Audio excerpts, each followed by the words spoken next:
I'm a gunner, the one who shoots the tanks. I scan and look. My TC will look out for me as well and everything. And I actually shoot the guns. I control the turret and I shoot the main gun. As the tank commander, like I'm responsible for a section of tanks. The driver, he gets us where we gotta go. Without him, we can't move without the driver. And people see tanks, that's what they see. It's either a symbol of hope or it's a symbol of destruction. This is where we do most of our work. This is where we spend a lot of our time maintaining the tanks, making sure that they're ready to go whenever we need them to. Right here.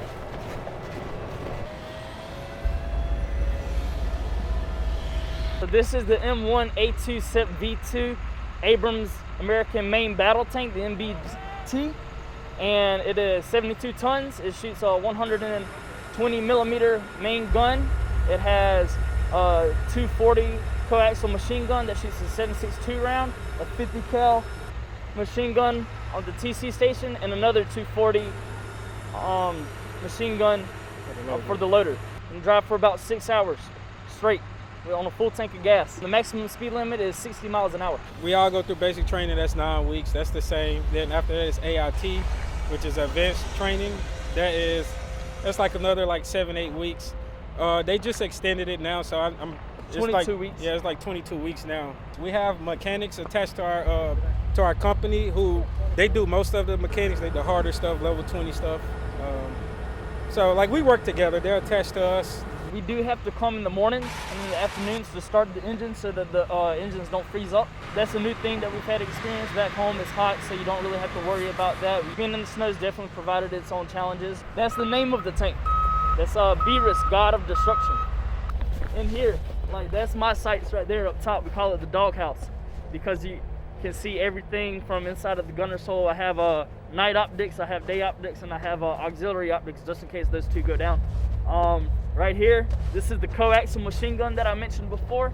This is the same one that the loader has, and this is of course the 120 millimeter main gun. We have smoke silos on the side to shoot off smoke grenades for concealment, and we have boxes that hold the grenades in there.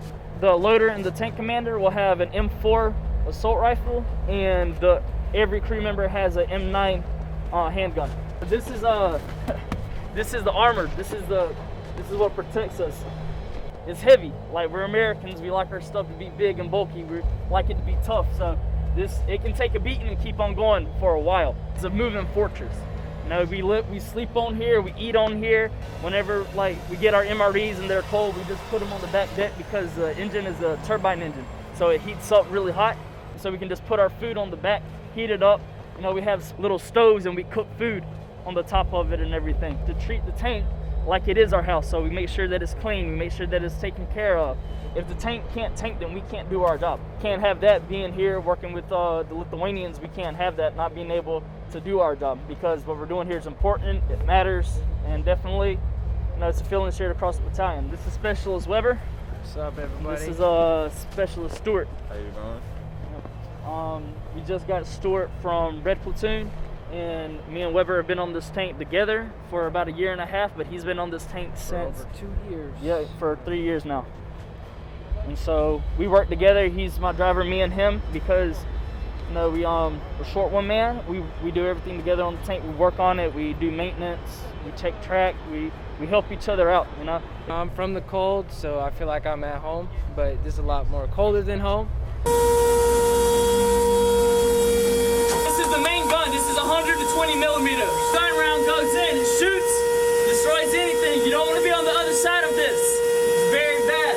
It's best gun God ever allowed man to make. Like a company of enemy coming, we load a can round, shoot, that enemy turns into a pink mist. There's nothing left. It's 101,199 tungsten steel balls about that big. The shoot is like getting hit with marbles that don't stop. Control of the tank right here. Blaze, fire, you're set and ready to shoot. This protects the TC and the gunner from the main gun.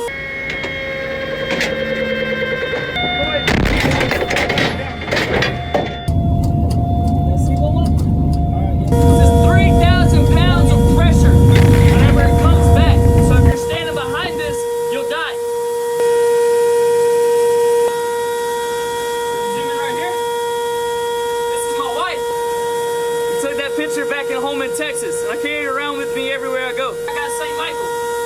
I have him for protection. U.S. Cavalry is one of the oldest and largest branches in the military, or in the U.S. Army, not in the military, but in the U.S. Army. We're one of the biggest divisions.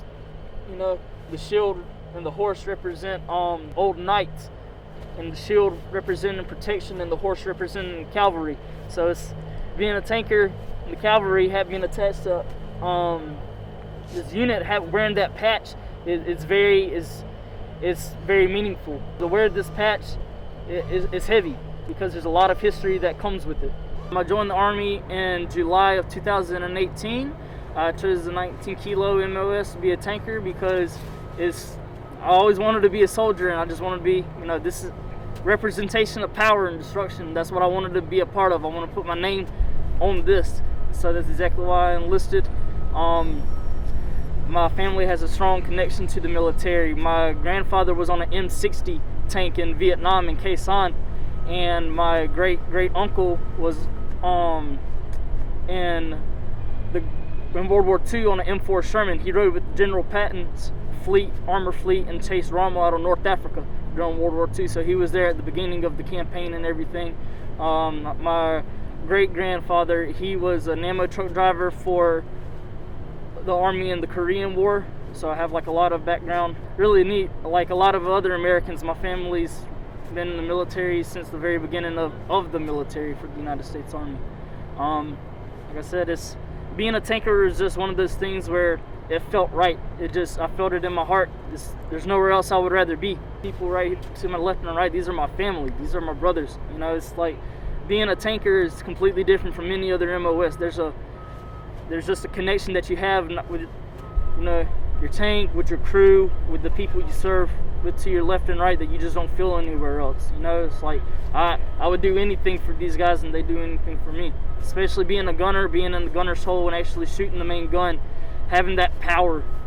I was born a patriot. Like ever since I could remember. Whenever I was 6 years old, I remember going through my grandfather's photo album from Vietnam, the one that I mentioned before, who was a tanker before me. And I remember seeing a picture of him sitting in a little bunker with a machine gun in one hand and a rifle in the other, with 2 belts of ammo across his chest. And I was like, that's what I want to be. That's what I want to do. Part of the military is an incredible thing. It's a very, very honorable thing, even if we don't do it for the same reasons. Tons of people join the military for college. Other people join for, like me, because they're patriots. Like back to the original question, I was 6 years old when I decided that this is what I wanted to do for the rest of my life. Yeah. My grandfather, he was Corporal Brown in the U.S. Army. Whenever he was in Vietnam, they were taking this tank across a river because the Viet Cong blew up a bridge that they were supposed to go over, and they accidentally threw track while they were in the river. So they were stuck out in the jungle for about a week and a half waiting for the maintenance to get out there to pull them out. And then that's him again with his machine gun as well. That's a M60. And then that was him at basic training with his flat jacket and his M16 rifle. And then that's my great grandfather who was in Korea. It's really an amazing experience being out here because we have, we're NATO allies, so there's other countries along with us. We have the Germans on the other side of us with their tanks, which is really cool because, being a tanker, you like tanks, so you're always looking at other countries' weaponry and stuff, and so being able to see their tanks is really cool. Seeing the Lithuanian trainees here is an awesome experience. It's really cool to see how they train versus how we train, like see the differences and stuff. The differences between the food is also a very big thing. Back home it's a lot of hamburgers and fries and baked chicken, and you can see some of the similarities between our food and also a lot of the differences. I've tried some completely brand new stuff that I've never had before, and I've really liked it. So just being here, working with the Lithuanians, this country's been a very gracious host. Very gracious host. Y'all I'd say hit every nail on the head whenever it comes to providing what we've needed. We will be here. This is a 9-month rotation. We're on our 3rd month. We got about 7 months left, and then we'll be out of here. We are supposed to leave in July, so we'll be leaving summer.